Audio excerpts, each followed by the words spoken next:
My therapist was incredible. And she knew that if I understood like the science behind what was happening to me, I had a lot more grace for myself because I understood that there was nothing wrong with me. She'd always explain to me like what was going on in my brain and how the things that she was teaching me could help, right? So that made so much sense to me. I want to just preface by saying I'm not a licensed therapist by any means, even though I often feel like I am during my treatment sessions just based on the nature of my job. So, from my understanding, when you have obsessions or compulsions, essentially what you're doing is you're allowing your brain to follow a familiar path. So, just like when we talk about chronic pain, when you've had pain in one area of your body for a long period of time, any sensation from that area is then perceived as pain because that's what's familiar to your body. So in the same way, I'm trying to think of what example I can give. So let's just take the checking of a prolapse, right? So you have the anxious thought of that you have a prolapse. Or let's say you felt something in your vagina, right? You have an anxious thought about your prolapse worsening or whatever it may be, and then the compulsion occurs that then you go check. You either feel it or you look at it. If you do that enough times, you're conditioning your brain that every time you feel something going on in that area of your body, you have the anxious thought that you need to follow it up with checking it. Does that make sense? So you've done it enough times that basically your brain has this plasticity and it becomes a habit.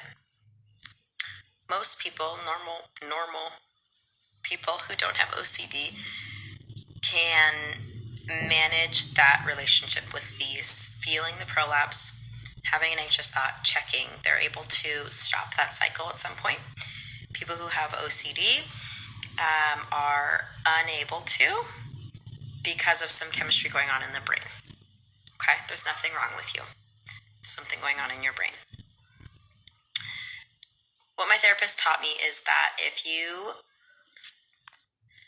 try to just stop the compulsion, the obsessing might get worse.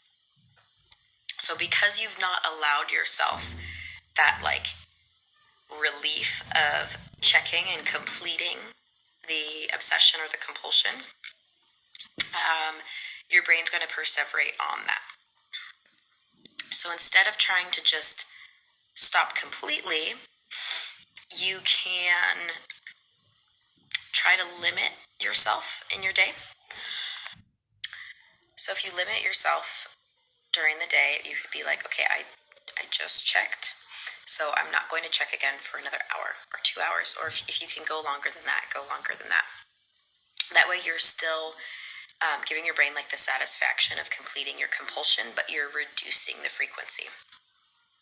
Or if you usually look and feel your prolapse, you could just kind of do one of those things.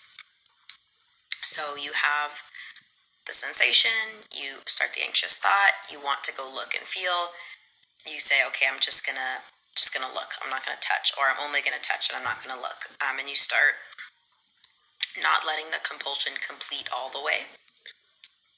Does that make sense?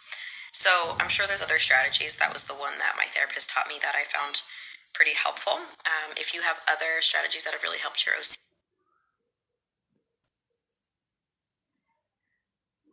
I found peace in your vibe.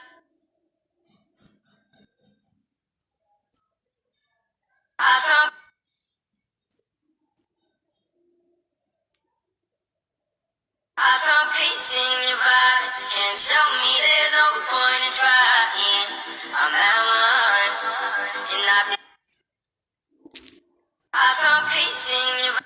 I found peace in your.